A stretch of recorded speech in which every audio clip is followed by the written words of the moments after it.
नमस्कार। आज सुबह सुबह एक न्यूज़ पढ़ी। विशाखापट्टनम में शराब की दुकानों पर शिस्त लगाने के लिए, डिसिप्लिन के लिए शिक्षकों को नियुक्त किया गया। अच्छी न्यूज़ है। और एक मैसेज भी पढ़ता हूँ। किसी पेरेंट ने फैलाया होगा, यहाँ वहाँ घूमते घूमते आ जाता है मोबाइल में, तो पढ़ता हूँ। ऑनलाइन क्लास का विरोध।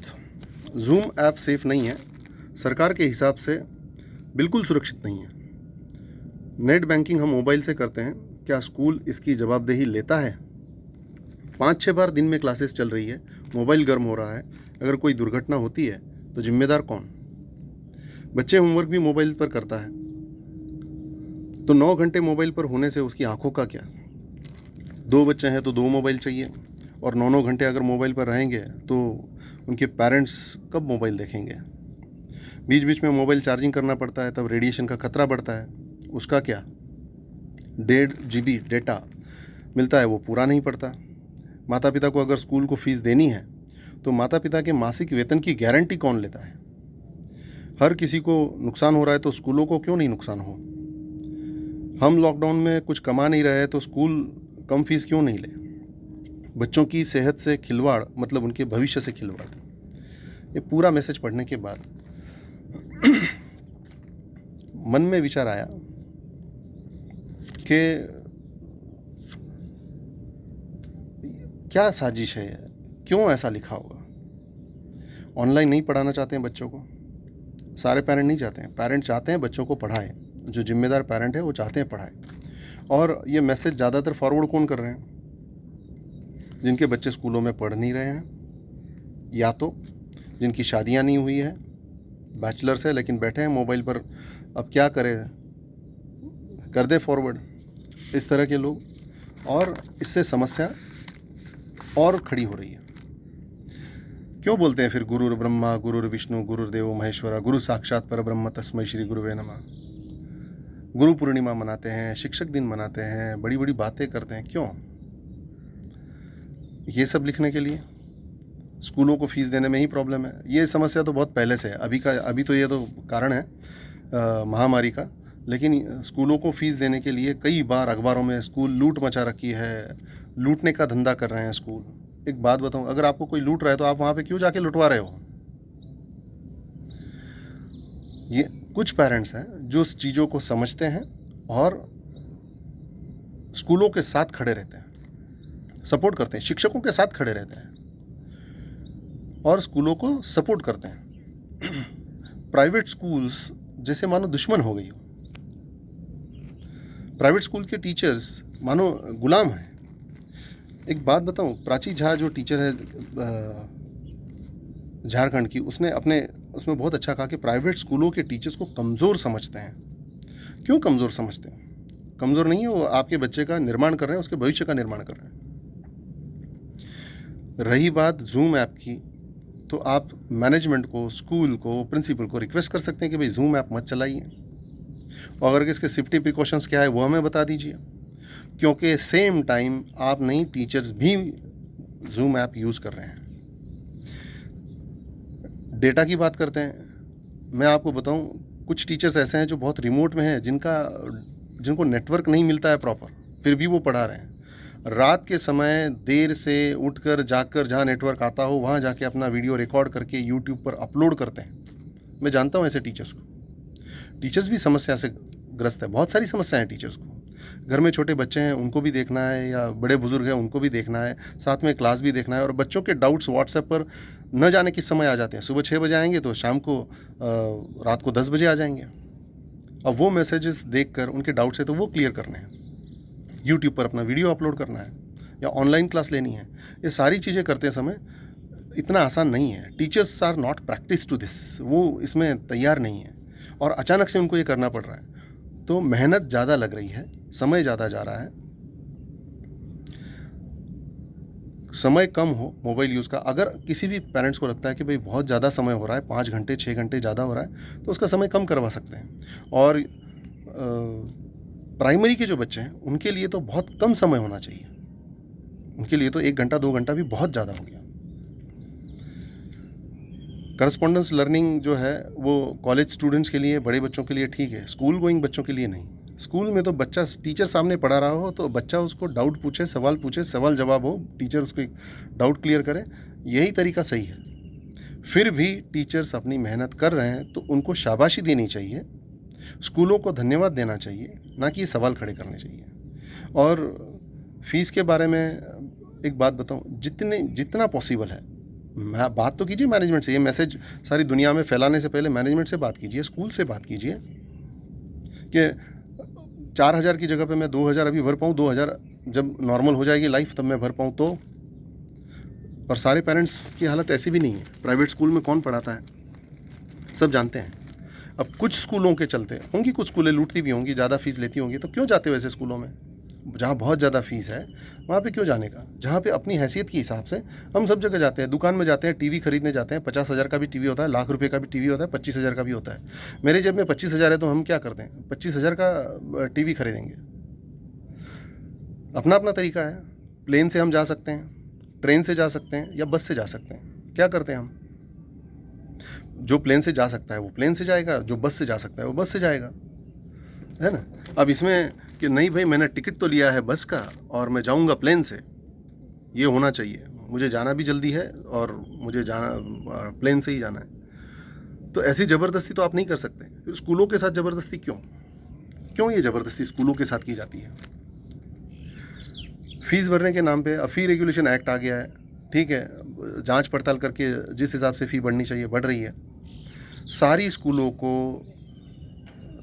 बिल्डिंग स्ट्रक्चर स्टेबिलिटी का सर्टिफिकेट देना होता है, सारी स्कूलों को फायर सेफ्टी का सर्टिफिकेट देना होता है। न जाने ऐसे कितने सर्टिफिकेट्स हैं जो स्कूलों को कलेक्ट करने होते हैं, अश्योर करना होता है। बस अगर चला रहे तो बस का मेंटेनेंस है, सर्विस है, सब कुछ सारी चीज़ें देखते हुए तब जाके सरकार परमिशन देती है, ठीक है। अब ये सभी स्कूलों को देती है, सारी स्कूल हो गई, सारी स्कूलों को ये सारे जो मानक है जो हेल्थ एंड हाइजीन के, ये सारे मेंटेन करने पड़ते हैं, सभी स्कूलों को करने पड़ते हैं। लेकिन जब फीस मंजूर होकर आती है तो कुछ स्कूलों की फ़ीस 20-25 हज़ार से भी नीचे खींच ली जाती है, जिसमें शायद स्कूल नहीं भी चला पाते हों। कुछ स्कूलों की फ़ीस बहुत कम, तो कुछ स्कूलों को लाख लाख रुपया तक मंजूर हो जाती है। तो ये जो क्राइटेरिया है, ये कौन से क्राइटेरिया पे है? फाइनेंस का ये कौन सा क्राइटेरिया है? ये संख्या के ऊपर है। तो जो स्ट्रेंथ है उस स्ट्रेंथ के अनुपात में टीचर्स होते हैं, उसके अनुपात में सैलरी होती है। सैलरी आपको 6th पे 7th पे करनी है। मुझे ये गणित आज तक नहीं समझ आया। मुझे नहीं पता कितने स्कूल मैनेजमेंट वालों को या सरकार को या कितने लोगों को ये कैलकुलेशन समझ में आई है, मुझे नहीं पता। और इसके पीछे क्या राज है ये बहुत से लोग जानते भी होंगे, लेकिन कोई खुल के बोलेगा नहीं। ये बात मैं बाजू में करता हूँ। लेकिन जो मैसेजेस स्प्रेड हो रहे हैं स्कूलों के लिए या टीचर्स के लिए, गलत मैसेजेस जो आ रहे हैं जो डिमोटिवेट करने वाले हैं ऐसे समय में, गलत है। प्रिंसिपल्स हो गए, स्कूल्स हो गए, टीचर्स हो गए, ये सारे लोग इस महामारी में बच्चों को मोटिवेट कर रहे हैं, अच्छे मैसेजेस भेज रहे हैं, बच्चों से कुछ न कुछ एक्टिविटीज़ करवा रहे हैं, उनको एंगेज रख रहे हैं। गलत बात है, बच्चा आपका एंगेज है, गलत बात है। कुछ अच्छाई हो रही है तो उसकी शाबाशी नहीं दे सको, मत दो, उसके लिए गलत मत फैलाओ। और जो गलत फैलाने वाले हैं उनको वहीं पे रोको। मेरा ये कहना है कि जो गलत फैला रहे, सारे पेरेंट्स नहीं फैला रहे। मैं ये भी जानता हूँ कि कुछ पेरेंट्स ऐसे हैं जो बहुत पंक्चुअल है, अपनी फ़ीस टाइम पर ही भरते हैं। कुछ पेरेंट्स बोलते हैं कि स्कूल बंद है, हमें फ़ीस पे करनी, तो हम ऑनलाइन कैसे पे करें? ऐसे पूछने वाले भी पेरेंट्स हैं। धन्यवाद है उन पेरेंट्स को। और मैं बताऊँ उनके बच्चों को बहुत अच्छा संस्कार भी दे रहे हैं। और ऐसा भी नहीं कि पेरेंट्स परेशानी में नहीं है। जो सिंगल पेरेंट होंगे, जिनकी सैलरी नहीं हुई होगी, उनका क्या? वो भी तकलीफ में। तो वो तकलीफ भी स्कूल वाले भी समझे, स्कूल मैनेजमेंट भी समझे, समझ ही रहे हैं। नहीं ऐसा नहीं, मैंने आज तक देखा है, मैं तो यहाँ तक भी देखा हूँ कि स्कूल मैनेजमेंट, कई सारी स्कूल मैनेजमेंट है, उन्होंने अगर बच्चे के माता पिता नहीं रहे या अगर पिताजी एक्सपायर हो गए हो तो उसकी फ़ीस माफ़ कर देते हैं, उसे फ्री में पढ़ाते हैं। ऐसे कितने ही स्कूल की मैनेजमेंट करते आए हैं, कर रहे हैं। तो सभी को चोर कहना गलत बात है और नुकसान में सब है। हम सब एक ही बोट में सवार हैं, we all are in the same boat. तो फिर इस तरह की बातें करना शोभा नहीं देता है किसी को भी। और अगर कोई कर रहा है तो उसे रोकना चाहिए। सबसे देर से खुलने वाली होगी स्कूलें, सबकी दुकानें खुल जाएंगी, सब कुछ खुल जाएगा, लेकिन स्कूल बहुत देर से खुलेगी। कुछ लोगों ने इस पर रास्ता निकाला कि सोशल डिस्टेंसिंग मेंटेन हो, स्कूल में बच्चा 6 फीट के डिस्टेंस पर बैठे और स्कूल में अगर 40 बच्चे हैं तो 20 बच्चे मॉर्निंग में आएंगे, 20 बच्चे दोपहर में आएंगे। इस तरह के बहुत सारे सॉल्यूशंस लेकर लोग आए हैं, लेकिन मैं अपनी राय रखना चाहूँगा, कोई रिस्क नहीं लेना चाहूँगा। अगर एक भी बच्चे को या एक भी टीचर को अगर पॉजिटिव आ गया या उसके द्वारा किसी को फैल गया, पहुँच गया, तो कोरोना का जो वायरस है या किसी को पॉजिटिव आ गया तो क्या करेंगे। इसलिए इसके खिलाफ हूँ, लेकिन ऑनलाइन के सपोर्ट में हूँ। ऑनलाइन पढ़ा सकते हैं, और ऑनलाइन का टाइम अगर ज़्यादा है तो उसको कम किया जा सकता है। उसे कम कर सकें, जितना हो सके उतना बच्चों को एक्टिविटीज़ में हम एंगेज रखें। और प्री प्राइमरी के बच्चों को तो मोबाइल 1 घंटे से भी ज़्यादा देना मेरे हिसाब से ठीक नहीं है। 2 घंटा अगर बच्चे देखेंगे तो आँखों की सेहत पे तो असर होना ही होना है। अब कुछ डेटा ऐसा भी है, स्कूल न्यूज़ में कर्नल शेखर लिखते हैं कि 22% स्कूल्स ऐसी है जो मई तक की सैलरी कर पाएगी। उसके बाद शायद बहुत सारी स्कूल्स ऐसी है जो टीचर्स की सैलरी न कर पाए। और सच में ऐसी बहुत सारी स्कूल्स हैं जो किराए के मकानों पर चल रही है, जिनकी फाइनेंशियल स्थिति बहुत अच्छी नहीं है। तो इनके लिए क्या? उन्होंने अपने आर्टिकल में जो लिखा है उसमें कुछ डायलॉग्स भी दिए हैं कि कैसी कैसी बातें स्कूल ओनर्स ने, स्कूल के मैनेजमेंट ने उनके साथ की है। Colonel, I am broke, I cannot sustain my schools beyond May 10। 10 मई के बाद मैं स्कूल नहीं चला पाऊँगा। कर्नल साहब को लिखता है, सर हाउ विल आई पे the salaries of 20 teachers, even my family jewellery is with the bank against the loan taken last month. पिछले महीने ही मैंने लोन लिया था, मेरी फैमिली की ज्वेलरी रख दी थी, अब 20 लोगों की सैलरी करनी मैं कैसे कर पाऊँगा। We have no options but to close down the school, एक ट्रस्टी ऐसा कहते हैं उनसे। ये जब पढ़ा मैंने तो मैं हिल गया। और वास्तविकता है, कई सारी स्कूल्स ऐसी है जहाँ पे टीचर्स की सैलरी बहुत कम है और स्कूल्स की फाइनेंशियल पोजीशन भी बहुत कमज़ोर है। तो कैसे चल पाएगा? फिर भी टीचर्स मेहनत करके जैसे तैसे पढ़ाने की कोशिश में लगे हुए हैं, घर में अपने बच्चों को संभालते हुए, घर में बुज़ुर्गों को संभालते हुए, टाइम शेड्यूल मैनेज करते हुए। कोई बच्चा सुबह 6 बजे डाउट पूछता है, कुछ रात को 10 बजे डाउट पूछ रहा है, उनके डाउट्स को भी क्लियर करना है, तो समय निकाल कर रहे हैं। तो ये रेगुलर स्कूल से भी ज़्यादा हेक्टिक और परेशान करने वाली बात टीचर्स के लिए है। इसलिए डीमोटिवेट करने वाले टीचर्स को जो डीमोटिवेट करे या स्कूल को डीमोटिवेट करे, स्कूल के मैनेजमेंट को डीमोटिवेट करे, ऐसा मैसेज कृपया मत फैलाइए। एजुकेशन मिनिस्टर ने कल लाइव थे, बातें की पेरेंट्स के साथ, बच्चों के साथ। कहीं पे भी स्कूल मैनेजमेंट को लेके उन्होंने बात नहीं की, या कहीं भी किसी सरकार की मतलब प्रशासन की ओर से कोई बात नहीं की जा रही है कि स्कूल मैनेजमेंट कैसे चलाएगा। जो सेल्फ फाइनेंस स्कूल वाले हैं उनसे एक बार बात करें, उनसे बुलाएं, मीटिंग करें, कुछ तो करें। वो चीज़ शायद इसलिए नहीं हो रही कि ये अपना अपना मैनेज करेंगे, प्राइवेट है, हमको क्या लेना देना, शायद ये भावना रखी होगी। बट मेजॉरिटी स्टूडेंट्स जो मेजॉरिटी पेरेंट्स हैं, वो एजुकेशन को लेकर बहुत कंसर्न है और प्रशासन को इसमें ध्यान देना चाहिए। एजुकेशन मिनिस्टर ने जो बातें की, रमेश पोखरियाल ने, उसमें 1 to 8 के बच्चों को प्रमोशन किया जाना, 9-10 को इंटरनल असेसमेंट के आधार पे प्रमोशन करना, 10th और 12th की जो एग्ज़ाम्स बच गई है उसके लिए जो डेट दी जाएगी वो स्कूलों को बाद में बता दी जाएगी, सबको बाद में बता दी जाएगी। ऑनलाइन कंटेंट नीट और जेईई की प्रिपरेशन करने वाले बच्चों के लिए स्वयं और स्वयं प्रभा नाम के चैनल्स है, उसके ऊपर अवेलेबल है। ऑनलाइन प्लेटफॉर्म बनाए गए हैं जिसमें दिशा पोर्टल है, स्वयं प्रभा है, ई पाठशाला है। इसके अलावा अल्टरनेटिव एकेडमिक कैलेंडर बनाया गया है जो सीबीएसई की वेबसाइट पर अवेलेबल है। फिर भारत पढ़े ऑनलाइन विद्यादान, ऐसे इनिशिएटिव्स लिए गए हैं और सारी बुक्स अवेलेबल ऑनलाइन की गई है। कुछ पेरेंट्स और बच्चों ने रिक्वेस्ट की कि 10th और 12th की बोर्ड की जो एग्ज़ाम्स है वो अगर आप कैंसिल कर दें, नहीं लें और इंटरनल असेसमेंट के आधार पे प्रमोट कर दें तो कैसा रहेगा। एक सुझाव भी था और बहुत अच्छा सुझाव है, इंटरनल असेसमेंट के आधार पे स्कूलों से डेटा मंगवा कर प्रमोट कर दे जाना चाहिए। बहुत ज़्यादा अब होगा नहीं होगा कैसे होगा, अब हमने तो तैयारी कर ली थी, बैंकों को भी सारा मटेरियल पहुंचा दिया था, ये सारी चीज़ें हैं। बेटर है कि इंटरनल असेसमेंट के आधार पे प्रमोट कर दिया जाए तो जो कन्फ्यूजन्स है वो क्लियर हो, जितने कन्फ्यूजन जल्दी से जल्दी क्लियर हो इस महामारी के दौरान ईजी रहेगा। ये मेरा अपना सुझाव है, मैं कोई इसमें फोर्स नहीं कर रहा हूँ। जो उचित लगे शासन को, प्रशासन को, जो सबको उचित लगे वो करें। फिर स्वनिर्भर शाला संचालक मंडल ने बहुत अच्छी पहल की है और एक पत्र लिखा मुख्यमंत्री गुजरात विजय रूपाणी साहब को, जिसमें लिखा कि बैंक जो है स्कूलों को कर्जा दें और उस पर कोई इंटरेस्ट न लें, सिर्फ सैलरी के लिए, कि सैलरी करवानी, स्कूलों टीचर की सैलरी ना रुके, टीचर की सैलरी चलती रहे और ऑनलाइन टीचर पढ़ाते रहें। बहुत ही अच्छा सुझाव है, मानना चाहिए। बैंकों को विदाउट इंटरेस्ट स्कूलों के लिए ये चीज़ करनी चाहिए। जैसे किसानों का कर्जा माफ़ कर दिया जाता है सरकार की ओर से, ऐसे ही इस महामारी के समय में जो बैंक है वो स्कूलों के साथ खड़े रहे तो शायद बहुत हद तक ये समस्या हल हो सकती है। दूसरा एक सुझाव कि शासन टीचर्स को सोशल डिस्टेंसिंग मेंटेन करते हुए सारे रूल्स के नियमों के तहत स्कूल में आने की परमिशन दे। जून से जैसे स्कूल शुरू होंगे और स्कूल वाले मोबाइल या लैपटॉप या जो भी है ऑनलाइन पढ़ाने की जो सिस्टम है उसकी प्रॉपर ट्रेनिंग देकर जून से बच्चों की क्लास लगे और टाइम टेबल के हिसाब से प्रॉपर क्लास लगे और बच्चों को पढ़ाया जाए। और जो बच्चों का ऑनलाइन में दिक्कत है या जिनके पास मोबाइल नहीं है, लैपटॉप नहीं है, ऐसे बच्चे, तो ऐसे बच्चों को पर्सनली टीचर फ़ोन करके, ऐसे गिने चुने बच्चे होंगे, मैं बताऊं आपको, एक क्लास में 40 बच्चे हैं तो 40 में से हार्डली 5 या 7 बच्चे ऐसे होंगे जिनके पास शायद ये सुविधा नहीं होगी, शायद, क्योंकि लगभग सबके पास मोबाइल फ़ोन है, सब है। तो जो 5-7 बच्चे हैं उनको फ़ोन पर गाइडलाइन दे सकते हैं कि क्या किया जाए, आज ये चैप्टर पढ़ लो, ये पढ़ने के बाद अगर कोई दिक्कत है तो उसके क्वेश्चन आंसर्स लिख के रखो और कल मुझे पूछना, या ये समय पे मैं बात करूँगी, ये बात करूँगा, इस तरह से तो उन बच्चों को भी गाइडेंस मिल पाएगा। ये मेरा सुझाव है, अपना व्यक्तिगत सुझाव है कि स्कूल्स में टीचर्स को आने की परमिशन देकर और स्कूल का काम शुरू कर दिया है, सोशल डिस्टेंसिंग मेंटेन की जाए। स्कूलों की हालत बड़ी ख़राब हो रखी है।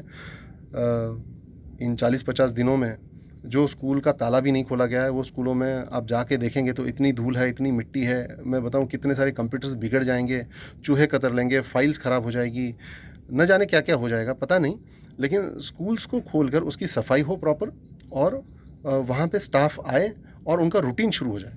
और पेरेंट्स को फ़ीस के मामले में एक बात बता दूं कि पूरी तरह से फ़ी नहीं भर पाए तो पार्शियली थोड़ा थोड़ा होके जितनी फ़ीस भर पाए उतनी भरिए, तो जिससे स्कूल को सपोर्ट रहे। और ये जो समय है, ये जो दौर है, कुछ महीनों का, कुछ 8-10 महीने समझो, इसमें सारा रिकवर होने में जाएंगे शायद, तो तब तक स्कूल के साथ आप खड़े रहिए, क्योंकि ये आपके बच्चे के भविष्य के लिए हमेशा खड़ा रहा है, तो इनके साथ खड़े रहिए। जो जो ज़रूरी चीज़ें हैं होनी चाहिए, उसमें सबसे ज़रूरी है शिक्षा। फिर से आता हूँ वो न्यूज़ पर विशाखापट्टनम की, कि शिक्षकों को ड्यूटी दी गई कि डिसिप्लिन लाने के लिए। शराब की दुकानें तो खुल गई, लेकिन बच्चों के लिए किताबें मिल जाएं, उन्हें नोटबुक्स मिल जाए, इनकी दुकानें क्यों नहीं खोली गई? ये प्रायोरिटी नहीं है। शराब प्रायोरिटी है, एजुकेशन प्रायोरिटी नहीं है। जब तक हमारी मानसिकता नहीं बदलेगी तब तक हम विकास की बातें करते रहेंगे। वास्तविक विकास जो अंदर से होना चाहिए वो नहीं हो पाएगा। बहुत खुल के समझ के मैंने बहुत बातें की है, बहुत स्पष्टता से बातें की है, और मैं दोनों साइड से सोच रहा हूँ। पेरेंट्स की साइड भी है, बच्चे भी परेशान हैं। बहुत सारे बच्चे घर पे रहने की आदत नहीं है, बाहर नहीं जा पा रहे हैं, तो वो बच्चे क्या महसूस करते होंगे जो बाहर खेलने नहीं जा पाते होंगे, जो अपार्टमेंट में रहते होंगे, बस विंडो से नीचे झांकना है, कौन आ रहा है, जा रहा है, घर में जितना खेल सकते हैं। आप सोचिए, जो बच्चे पूरे दिन में 8 घंटे, 10 घंटे, 12 घंटे बाहर रहते हो, वो बच्चा 1 मिनट के लिए अगर बाहर नहीं जा पा रहा हो तो वो बच्चों के दिलों पे क्या गुजरती होगी, ये भी सोचिए। इसलिए बच्चों का भी ख्याल रखना है, अपनी हेल्थ का ख्याल रखना है, पेरेंट्स को अपनी मानसिकता का ख्याल रखना है, कहीं पे किसी के लिए नेगेटिव नहीं सोचना है, हमें वास्तविक होकर सोचना है। स्कूल मैनेजमेंट अपने लेवल पे सोच रही है, चिंता कर रही है। ऐसा नहीं कि कोई स्कूल मैनेजमेंट किसी को अच्छा नहीं लगेगा, कोई ट्रस्टी को अच्छा नहीं लगेगा कि मेरे स्कूल परेशानी में आ जाए या प्रॉब्लम में आ जाए या बंद हो जाए, ऐसा कोई नहीं सोचता है। इसलिए प्लीज़ किसी के अगेंस्ट में मत जाइए। रही बात अखबारों में आने वाली न्यूज़, तो उसको जांच पड़ताल कर लीजिए। बहुत ज़्यादा दिक्कत हो, प्रॉब्लम हो, अपने प्रिंसिपल को फ़ोन कर लीजिए, अपने मैनेजमेंट को, ट्रस्टियों को फ़ोन कर लीजिए, आपके शिक्षकों को फ़ोन कर लीजिए, बात कर लीजिए। और ऐसे समय में जिस प्रकार आप डॉक्टर्स का और पुलिस का हौसला बढ़ा रहे हो तालियों से, थालियों से, इसी प्रकार ताली और थाली ना मिले चलेगा, लेकिन दुष्प्रचार करके स्कूलों को बदनाम मत कीजिए, प्लीज़ मत कीजिए। Thank you. जय हिंद।